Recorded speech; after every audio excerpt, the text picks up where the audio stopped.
Je m'appelle Luca Henrique Farias, j'ai 14 ans. Le 12 septembre 2022, mon cœur s'est arrêté pendant 17 minutes. Les médecins ont diagnostiqué une réaction allergique rare, inattendue. Je suis mort sur le coup. Je vivais avec mes parents et ma sœur cadette, Isabella, dans une ville tranquille de la banlieue de Curitiba. Je menais une vie ordinaire. J'étudiais, je jouais au basket avec l'équipe de l'école, j'aidais mon père à réparer le moteur de la voiture le samedi et je passais des heures à jouer aux jeux vidéo avec mes amis. Je n'ai jamais été le genre d'enfant à penser à la mort, au paradis ou à l'au-delà. Mon plus grand objectif à ce moment-là était d'être titulaire l'année suivante. Rien d'autre n'avait d'importance. Ce jour-là a commencé comme tous les autres. L'odeur des pancakes dans la cuisine, ma sœur essayant de me voler mon bacon et mon père concentré sur un article sur les fusées sur son téléphone. Je me souviens lui avoir dit combien ce serait génial de travailler à la NASA ou à SpaceX un jour. J'ai pris mon sac à dos et je suis parti à l'école. Je n'imaginais pas que ce seraient mes derniers instants de normalité. À l'heure du déjeuner, j'ai croqué dans un cookie pensant que c'était du chocolat et du beurre de cacahuète. Mais quelque chose clochait, vraiment. En quelques secondes, ma gorge s'est serrée. J'ai essayé d'inspirer, mais rien n'est venu. Le monde a tourné, les voix se sont transformées en échos. J'ai heurté le sol violemment et tout est devenu noir. C'est alors que l'inexplicable s'est produit. Je me suis vu, en dehors de mon corps. Je planais au-dessus de la cafétéria, observant tout comme une scène de film. J'ai vu l'infirmière scolaire pratiquer la réanimation cardio-pulmonaire sur un garçon étendu par terre. Un garçon qui, c'était moi. Mes camarades de classe hurlaient de panique.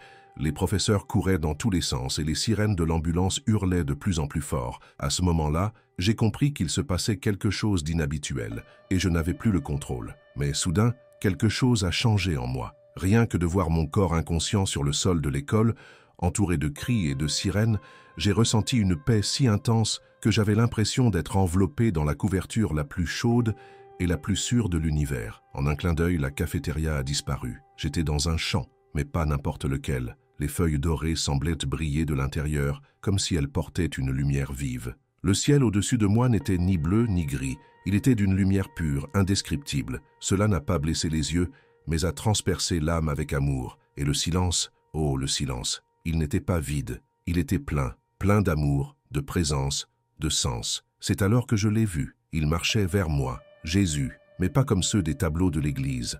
Il était grand, un peu plus d'1,80 m, avec une peau bronzée, des cheveux noirs et un regard si profond qu'il semblait pouvoir lire au plus profond de mon cœur. Mais ce qui m'a le plus touché, c'était son sourire. C'était comme si tous les moments heureux de ma vie se réunissaient dans ce geste. Un amour qui me transperçait. Lorsqu'il parlait, sa voix ne ressemblait pas à celle d'un étranger. Cela ressemblait à mon père, à mon grand-père, à toutes les personnes qui m'ont vraiment aimé. Il a prononcé mon nom, Lucas, et sans comprendre pourquoi, je me suis mise à pleurer. Des pleurs comme jamais auparavant. « J'ai attendu si longtemps pour te rencontrer, dit-il. J'étais sans voix. Je me sentais redevenu une enfant. Je suis mort ?» demandai-je avec hésitation. Il sourit tendrement. « Ton corps se repose, mais maintenant, tu es plus vivant que jamais. » Jésus tendit la main et toucha mon épaule. À ce moment-là, une douce chaleur s'est répandue dans tout mon être, comme si je buvais un chocolat chaud après avoir joué des heures dans la neige. Toutes les angoisses qui me hantaient, la peur de l'école, les doutes sur mes amitiés, l'insécurité envers moi-même, tout cela s'est envolé, comme la glace fondant au soleil. « J'ai quelque chose d'important à te montrer, » dit-il. « Quelque chose que le monde doit comprendre. » Dès qu'il a dit cela, le champ d'or qui nous entourait a commencé à se dissoudre. Quand j'ai réalisé, nous étions suspendus au-dessus de la terre, mais pas comme dans l'espace. C'était comme si nous voyions tout à la fois, les gens, les villes, les larmes, les joies, les guerres, les prières. Et j'avais l'impression que ce n'était que le début. Sous nos pieds, la planète semblait respirer. J'ai vu des villes entières vibrer de vie, des gens se rendant au travail, des enfants jouant dans les parcs, des familles dînant ensemble, des foules marchant sans se douter que quelque chose de bien plus grand allait se produire. C'était un spectacle à la fois magnifique et effrayant. « Tu vois cet homme là-bas » demanda Jésus en désignant une silhouette qui me parut immédiatement familière. Mes yeux se sont immédiatement fixés sur lui. C'était Elon Musk, mais pas exactement comme on le connaît. Il paraissait plus âgé, fatigué peut-être, mais entouré de technologies de tous côtés.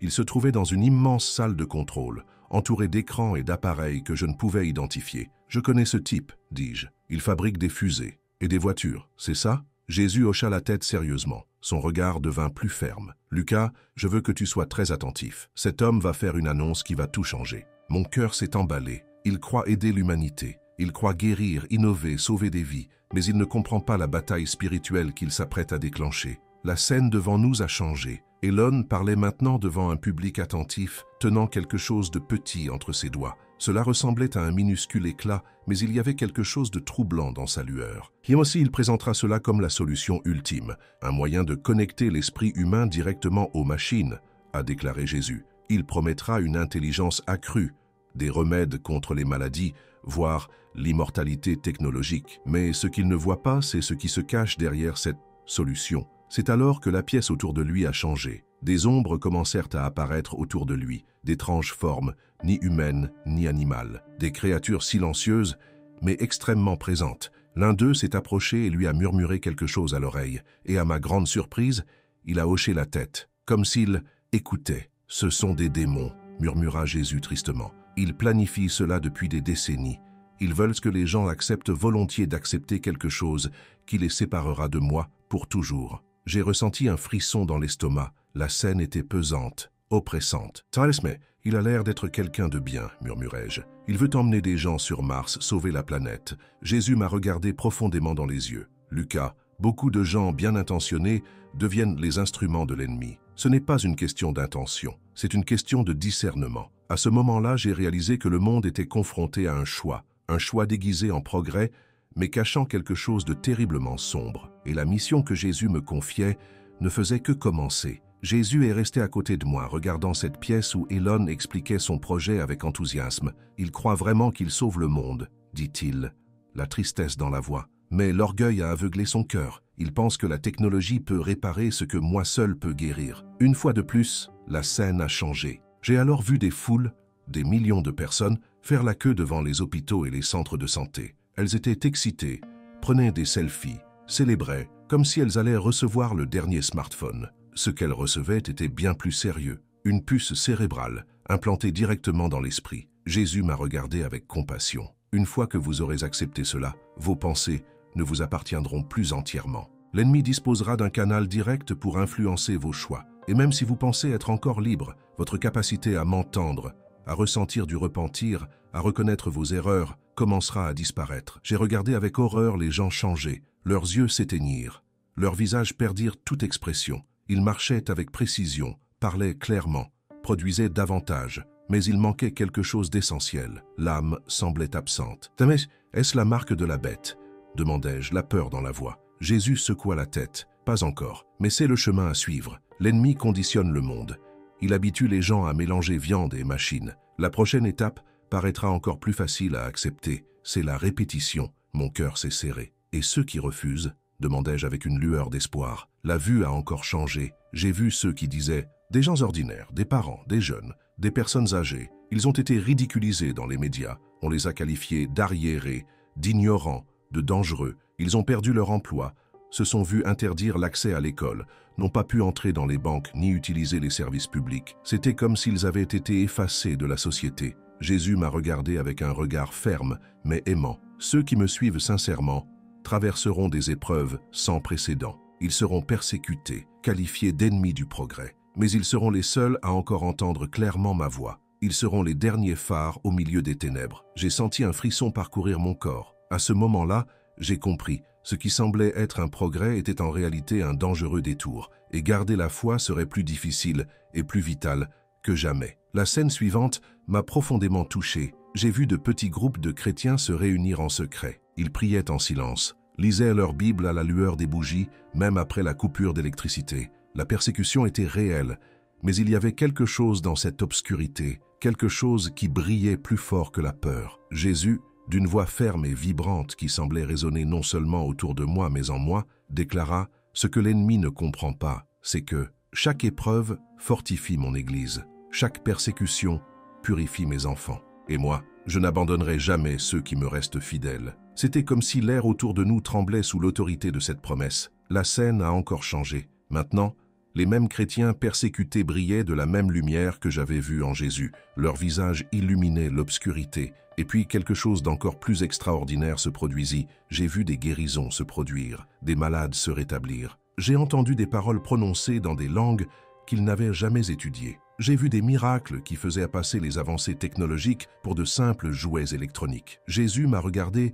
avec des yeux pleins d'amour et de puissance. Ceux qui refusent la fausse promesse du salut technologique expérimenteront ma puissance comme jamais auparavant dans l'Église moderne. Je prépare un reste, un peuple simple mais rempli de l'esprit qui montrera au monde ce qu'est le véritable surnaturel. J'ai eu du mal à retenir mes larmes. Tout était si grand, si sacré. La seule question que je pouvais poser était « Mais pourquoi me montres-tu tout ça? Je ne suis qu'un garçon. » Jésus s'est abaissé à ma hauteur, alors même que nous flottions au-dessus de la terre. Lucas, ce sont les jeunes comme toi qui seront les plus touchés par cette tromperie. Cette technologie sera vendue comme quelque chose d'amusant, comme une évolution. Tout sera déguisé en divertissement. Jeux, réseaux sociaux, réalité virtuelle, tout semblera inoffensif. Mais derrière tout cela se cachera la plus grande distraction spirituelle de ta génération. Il a ensuite posé ses 2 mains sur mes épaules.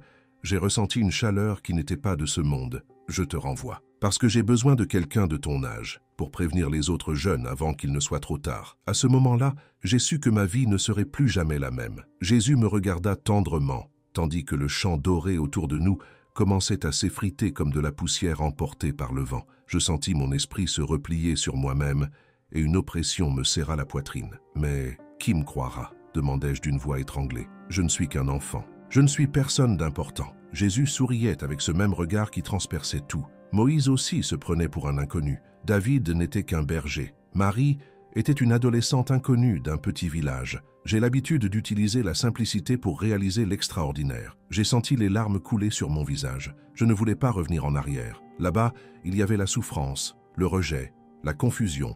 Ici, il y avait la paix, la lumière et un amour inexplicable. « Je ne veux pas partir », murmurai-je presque en sanglotant. « C'est si paisible ici. Là-bas, tout sera si difficile. » Jésus m'a enveloppé d'une étreinte si profonde qu'elle semblait dissoudre toute douleur, toute peur et tout doute. C'était comme être enveloppé par l'essence même de l'amour. « Je sais, fiston, mais ta famille a besoin de toi. Tes amis ont besoin de toi. Et il y a des jeunes qui n'écouteront cet avertissement que s'il vient de quelqu'un comme toi. Car si j'échouais, et si j'oubliais tout ça, Jésus m'a regardé droit dans les yeux avec une lueur de certitude. Je serai avec toi à chaque étape du chemin. Quand tu prieras, quand tu ouvriras la parole, quand tu auras peur ou que tu seras perdu, je te rappellerai tout ce que tu as vécu ici. Tu ne seras pas seul. » Il marqua une pause, puis il ajouta doucement « Dis-leur que la solution n'est pas de craindre la technologie, ni de se cacher du monde. La solution est de vivre si près de moi qu'ils puissent clairement discerner ce qui vient de moi et ce qui vient de l'ennemi. Je veux que vous soyez sages comme des serpents, mais purs comme des colombes. » La lumière autour de nous s'intensifia. Le son se transforma en un silence chargé de sens. J'ai senti mon esprit être ramené sur terre, et la séparation m'a brisé le cœur. Avant que tout ne disparaisse, j'ai entendu une fois de plus la voix de Jésus comme un écho éternel. Et encore une chose, dites-leur que j'aime Elon Musk. Priez pour lui, ne le détestez pas. Et puis, dans un éclair de lumière, je me suis réveillé. Soudain, tout est devenu sombre, puis trop lumineux. J'ai senti un choc d'air envahir mes poumons, comme si j'avais été arraché à un autre monde. Les moniteurs bipaient, les appareils vibraient autour de moi, et le son le plus frappant était celui de ma mère pleurant sur moi. « Lucas, mon Dieu, Lucas, il est de retour.